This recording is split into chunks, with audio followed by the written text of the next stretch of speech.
श्रुति संभिन्नार्थक शब्द भाग 15। आज जिक्र ऐसे शब्दों का जो द से शुरू होते हैं। सबसे पहले द्वीप और द्वीप और दीप।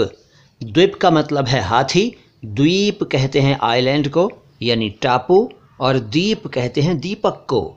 इसके बाद दूत और द्यूत। दूत का मतलब है मैसेंजर, संदेशवाहक, और द्यूत का मतलब है जुआ। फिर दारा और द्वारा। दारा का मतलब बीवी और द्वारा का मतलब ज़रिए, के ज़रिए, यानी कि अंग्रेज़ी में BY बाय, द्वारा, के द्वारा।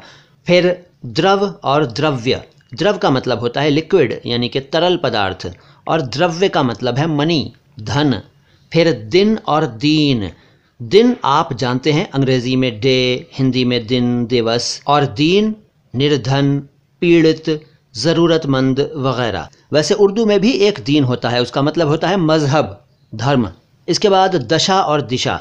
दशा का मतलब हालत और दिशा का मतलब डायरेक्शन। फिर देव और दैव।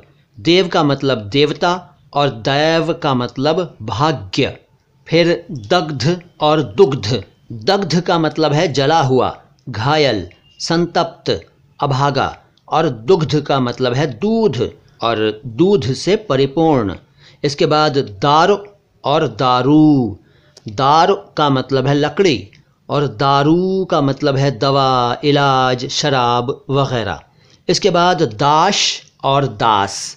दाश का मतलब है नाविक, मल्लाह, और दास आप जानते हैं ग़ुलाम को कहते हैं। इसके बाद दाह और डाह।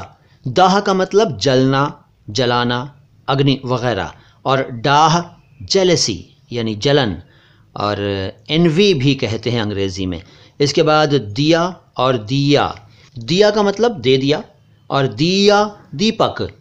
फिर दूर और दुर। दूर यानी अवे, यानी दूरी पर स्थित, और दुर बुरा, बुरी, बुरे। ये एक उपसर्ग है, इससे अनेक शब्द बनते हैं जैसे दुर्जन, दुर्व्यवहार वगैरह। दरअसल ये दुह है, दुह, लेकिन दुर के रूप में इस्तेमाल किया जाता है इसका। और द्रवण और द्रविण। द्रवण का मतलब दौड़ता हुआ, बहता हुआ, और द्रविण यानी द्रविणियन, तमिल भाषी। सलाम हिंदुस्तान।